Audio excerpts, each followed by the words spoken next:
Hello dear learner, I welcome you to the lecture 5 of week 6 and the title of today's lecture is Ecofeminism. It is a continuation of lecture 4 of week 6.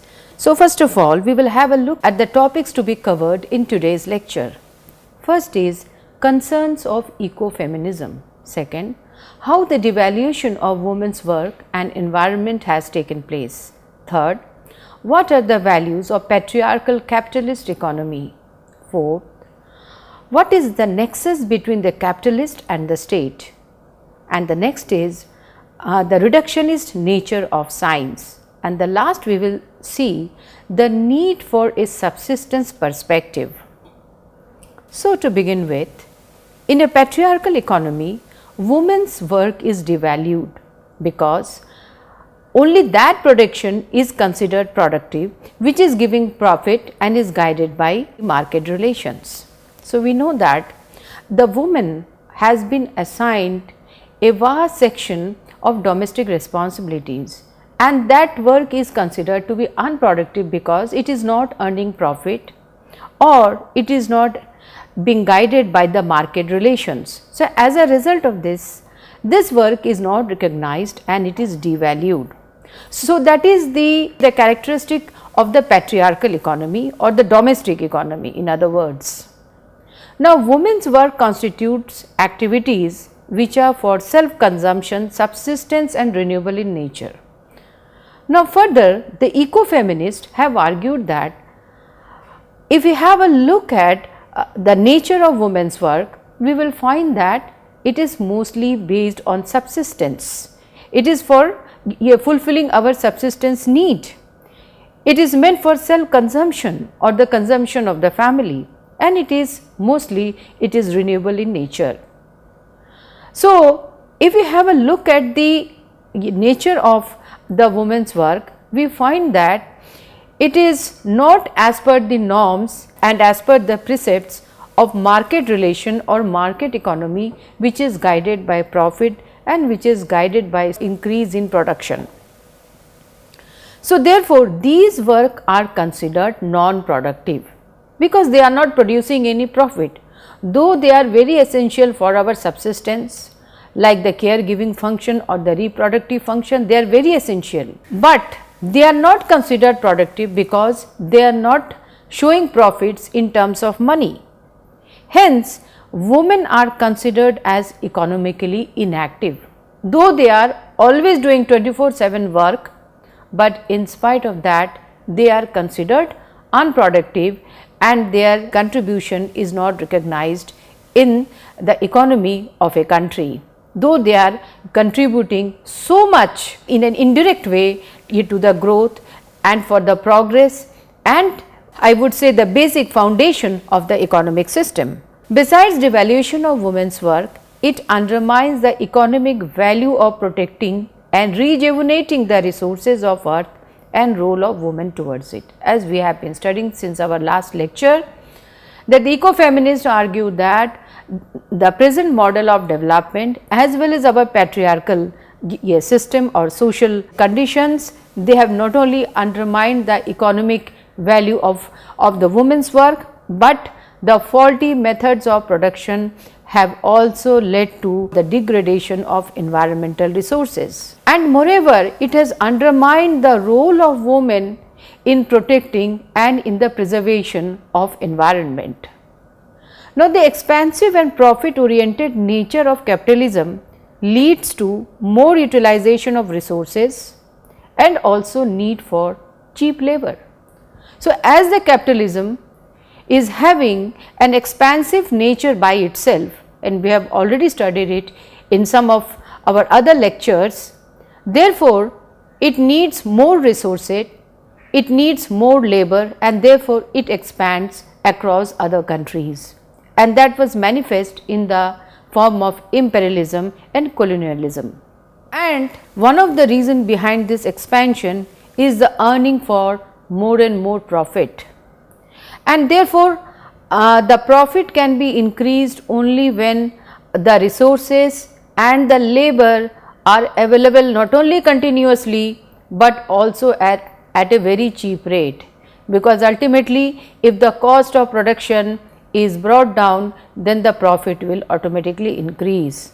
And it is a well known fact across the world, women have provided a significant source of cheap labor. Now, profit orientedness has led to more exploitation of resources affecting the poor and the vulnerable, which are mostly women. So, as we have already mentioned that because of the policy of imperialism and colonialism, how the western countries or the developed countries have colonized, they have colonized different parts of the world and have exploited their natural resources, exploited their cheap labor, and it has led to violation of rights of those people who are very poor, who are marginalized, and amongst them the most vulnerable communities, and the most vulnerable and the worst affected community has been women. Women have been displaced from sources of livelihood. Now, because of the construction of big dams and because of the construction of big industries, so it has not only impacted the quality of our environment, it has not only led to the loss of biodiversity, but it has also led to displacement from their home, it has also led to displacement from their livelihoods. And the most important community or people who have been affected are the women, because women have to take care of their family, they have the burden of the domestic responsibilities. So, in the event of their being displaced from the sources of livelihood, which have been traditionally the natural resources like forest, water, seeds and other aspects of nature, they have been the worst sufferer of these so called faulty methods of development. Now, Vandana Shiva, who is a very prominent ecofeminist, have argued that this resource grab, which is essential for growth, is nothing but a culture of rape of the mother earth, of local self-reliant communities of women. So, it is very important to understand that how in a very systematic and in a very consistent manner our mother earth has been exploited and its resources have been denuded over the years, and therefore, it has been rightly termed by Vandana Shiva that it is almost, it is having the equivalence of rape, that there has been a culture, which means that it has been done as part of certain norms, as part of certain values since many years, and it has led to the displacement and violation of the rights of those communities who were earlier, they were independent, they were self-reliant and they were dependent on the environmental resources for their livelihood. And we know that the tribal communities are the biggest examples of such groups. Now, adoption of new liberal policies have led to women losing their jobs in large number. So, we can say that the modern capitalist model of development has impacted women and other marginalized sections of the community in multifarious ways. It is not simply that their rights have been violated, their rights have been violated across multiple dimensions, and one of the important dimension is the loss of jobs, because we know that if we see the data, we find that in the unorganized sector, women constitute a very large segment of the population. Those who are working on contract basis, we find that their percentage consists of a large segment of the women population. So, therefore, whenever there is any job loss or whenever companies adopt such policies, they try to evict women in large number in comparison to men. So, women are the worst sufferer in that situation also. Now, there has been a growing nexus between capitalist and state, where the capitalists use state power to promote their interest. So, this is another very alarming development which has taken place with the growth of new liberal policy, and that is the nexus between the capitalist and the state, where the state is increasingly being acting as a facilitators for the capitalist or for the transnational corporations, and the capitalists are using state power to enhance their presence to enhance their productive activities or to establish themselves in foreign land or to make their roots more stronger, and state is also facilitating them by making suitable laws or by providing them various forms of infrastructural facilities, etc. So, as I have just said, state on the other hand starts acting as the facilitators for the capitalist and big corporation, leading to neglect or violation of rights of the common people. So, when there is a nexus between state and the capitalists, because capitalists they constitute a very small segment of the population, and when this nexus grows, then state starts working for the interest of the capitalist, and when it starts working for the interest of the capitalist, so naturally the outcome is that it ignores the rights of the common people. So, therefore, it leads to neglect or violation of their rights in multifarious ways. Now, Vandana Shiva has termed this as the subversion of democracy and privatization of government. Subversion of democracy because a democracy is a rule of the people, by the people and for the people. But if the democracy becomes ruled by only a certain segment of the rich and the influential, then it is not a democracy in the true sense of the term. And therefore, Vandana Shiva has rightly asserted that in the modern times the democracy have been subverted by the capitalist system or by the capitalist, and now the government is being run by certain private individuals or private groups. So, therefore, she has termed this as privatization of government. Now, the Western capitalist model of development is based on certain values. Now, if we want to challenge the Western capitalist model of development, we have to understand the values or the norms on which it runs, or what values affects or guides its mode of functioning. These values, some of these values are acquisitiveness, then consumerism, then competition, and finally the commodification. Now, if we take one by one, acquisitiveness means to acquire more and more. Now, one of the fundamental principles of the capitalist economy is to encourage individuals to acquire more and more, which are not actually their needs. The needs are artificially created, and the money plays a very important role in the sense that if you have money, you can have anything. So, combining this with the creation of the artificial need, there is a tendency amongst the individual to acquire more and more. For example, to acquire the latest gadgets or the latest technology based products.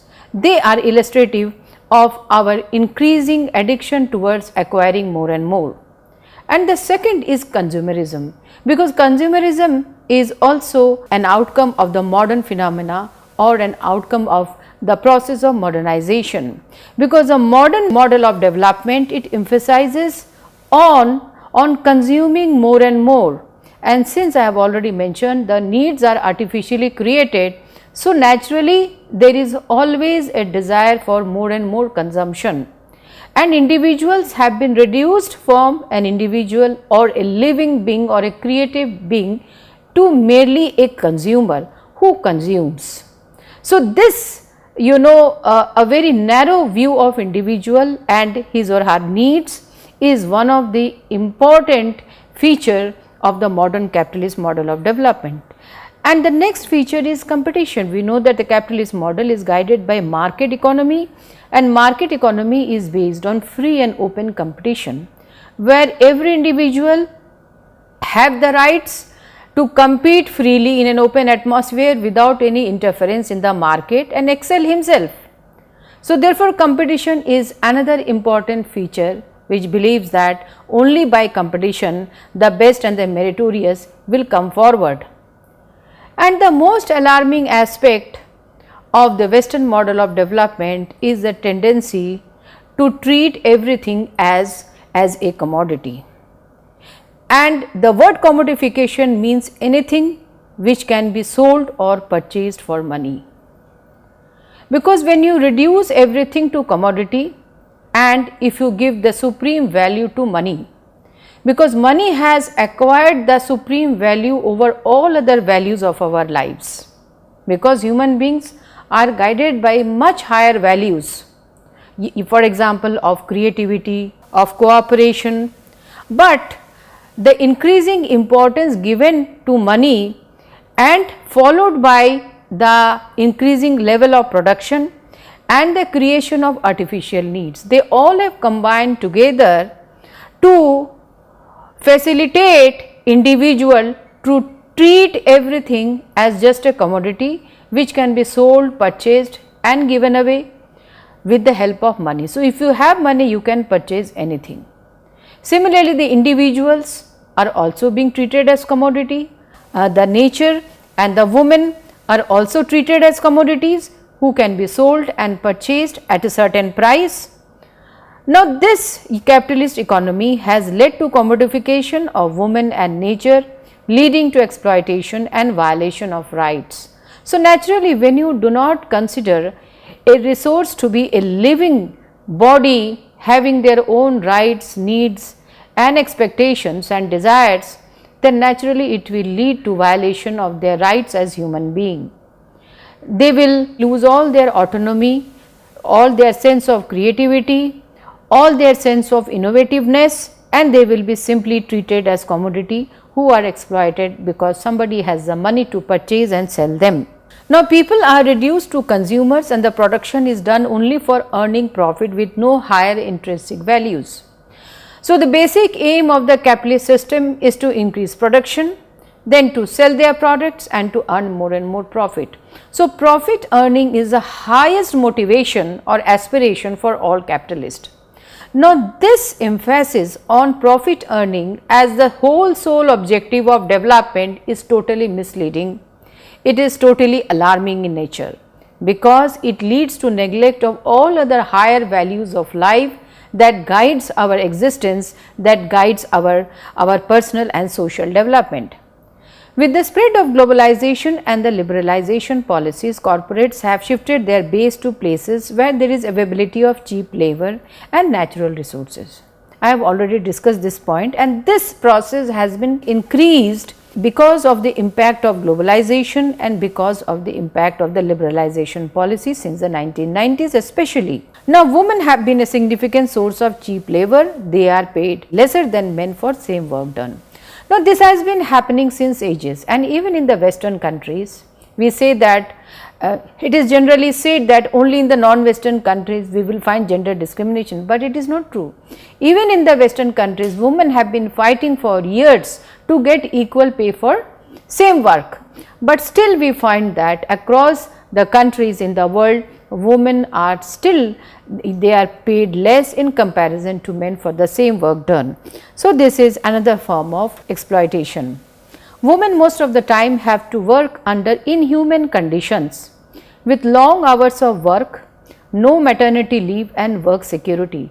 Especially during the 19th century, what we find that most of the time women did not enjoy any social protection, or there were no industry laws to guide their work conditions, and most of the time, and still we find that in the unorganized sector the conditions of work are not very congenial. Women had to work under very difficult and stressful situations with long hours of work, with less pay, no maternity leave, especially in the private sector, and in some of the unorganized sector we find that there is no provision of maternity leave. If a woman has to go for maternity leave, then she has to quit her job, and also there is no job security. So, these conditions makes the woman who is already vulnerable in the society, makes her more vulnerable. Further, ecofeminists have criticized the reductionist nature of science behind modern notion of development, and I think this is one of the very important critique of the modern notion of development, which is based on science and technology. We know that since the beginning of the 17th century, with the rise of science and technology, there has been massive growth of our industrial production, and our society has progressed in every field. If you analyze how science works, or what are the values or norms of science and technology, then you will understand that why the modern notion of development have failed to preserve the environment. It has led to violation of rights of the woman, and one of the reasons cited by ecofeminists and especially Vandana Shiva is the reductionist nature of science. Now, what we mean by the word which is the reductionist nature of science? It means that in science, any complex phenomena can be broken down into smaller parts or simple unit or micro unit to understand it in more detail rather than a comprehensive understanding in a wider context. Now, this reducing very complex and a very broad phenomena to smaller units leads to neglect of looking at things from a broader and expansive perspective. Because when we are talking about ecology, when we are talking about development, the objective or our approach has been till now to focus only on the development of human beings, forgetting that human beings constitute only one part of the natural world. There are other species who also constitute this world, and human beings are in a relationship of interdependence with them. And our life is dependent on the natural ecosystem. If that is disturbed, our entire existence will be jeopardized. But unfortunately, because of the absence of a broader outlook or a comprehensive outlook, we have been neglecting the environment or the ecological protection, and we have been going for only human centric development, which we will understand in more detail in the subsequent slide. Now, in the capitalist model of development, science and technology has been used to increase growth and earn profit only, ignoring its impact on environment. Since we had a very narrow perspective, so our focus has been only to use science to increase our production, to earn profit, and to increase our living standards of human beings, forgetting that it has led to so much of exploitation of resources. Thus, we have completely disturbed the balance of the ecosystem, affecting not only biodiversity but also our basic human existence. And it has also led to violence against nature in manifold ways, like loss of biodiversity, soil fertility, then depletion of water resources, and they are manifested in the form of climate change, acid rains, then global warming, then tsunami, earthquakes, floods, and so many other developments which we are witnessing in the recent times. They are the outcome or the repercussion of violence against nature. Now, nature is also taking revenge against us, because we have been exploiting nature for so long. Now, there is a limit or threshold point which we have already crossed, and if we are now not careful and we are not serious about actually what we are doing to nature, then the nature is taking its revenge in its own ways. Now, this irresponsible behavior towards nature is also manifest in treatment towards women, and this behavior is guided by the values of dominance, to dominate the nature, to dominate the woman in the social field, so that their labor or their resources can be used for the furtherance of their well-being. Now, science and technology have emerged as new tools for controlling and exploiting women. So, it is not simply that science has been reduced to certain simpler units, and it has led to seeing the world in a fragmented style, but it has also been used as new tools. And two of the important tools have been mentioned by Vandana Shiva, and one is the genetic engineering and the use of the reproductive technology. Now, how the use or increasing use of genetic engineering has led to the replacement of natural seeds by the genetic seeds, and what impact or adverse impact it has had on the farmers, on our agricultural practices, and on the fertility of the soil. Then similarly, the use of the reproductive technology, they have not only overcome the limitations of nature, but it has also in a way reduced the autonomy of women in terms of exercising the rights being the subject of reproduction. And also besides that, it has led to mastery of men over women. So, men are increasingly becoming creator themselves, as underlined by Vandana Shiva. Similarly, another very obvious impact of science and technology has been the use of warfare technology, and we know that during any war since time immemorial, the most important and severely affected victims are women and children. So, therefore, the use of science and technology has tremendous adverse impact on women and the marginalized section of the society who have been already vulnerable, and because these technology have been used by those who are empowered and influential or those who are patriarchs, it has led to doubling of the exploitation of both women as well as nature. So, therefore, at the end, the ecofeminists argue for incorporating an ecological and feminist perspective to development, because ecological perspective means to adopt a model of development that focuses on human well-being along with protection of nature based on cooperation, non-violence, the sense of responsibility and compassion. So, you can understand that the ecological perspective is a much broader perspective. It not only focuses on human being, but it also focuses on other species on this earth, on plants, animals, insects, even microbes. It also talks about the well-being and protection of nature.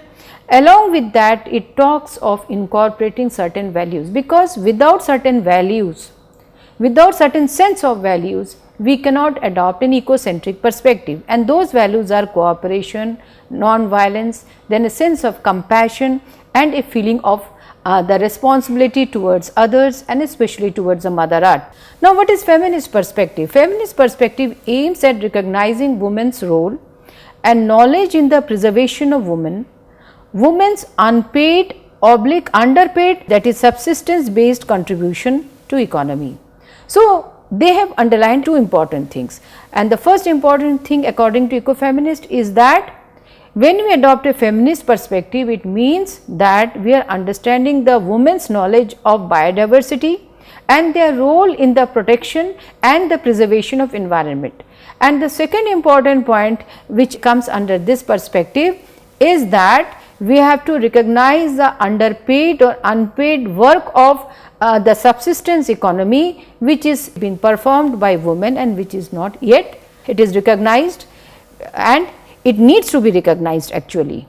Hence, Maria Mies argues for a subsistence perspective, who is another very notable ecofeminist who has argued for a subsistence perspective, which is also based on certain values, because we need an alternative set of values if we want to develop the notion of ecofeminism, and those values are, it has to be non-exploitative. Any model of development which is based on exploiting others and considering others as resources and commodity, it cannot have a ecofeminist approach. It has to be just, it should aim at achieving justice in the society, and of course, it has to be non-patriarchal in nature, because non-patriarchal means it is not making any types of discrimination based on gender and sex. So, at the end of this lecture, I have given you a couple of questions which are based on what I have taught in today's session, and the first question is, what are the important concerns of ecofeminism? What is capitalist patriarchy? How the reductionism in science leads to violation of rights of women and the degeneration of environment? What do you mean by ecological and feminist perspective? And at the end of the lecture, I have given you certain questions and ideas to think about it. The first is, do you think that the unpaid domestic work done by women should be recognized adequately and paid for? Second, try to visit a rural village and talk with some of the elderly women and find out their knowledge of biodiversity in their area, and you can make a comparison with the knowledge of biodiversity from a woman who is residing in a town. Analyze with the help of examples how the reproductive technologies are undermining the freedom of women. Suggest two methods by which the ecofeminist arguments can be incorporated in policies dealing with addressing environmental degradation. With this, I come to the end of this lecture. I hope you have enjoyed it. Thank you very much.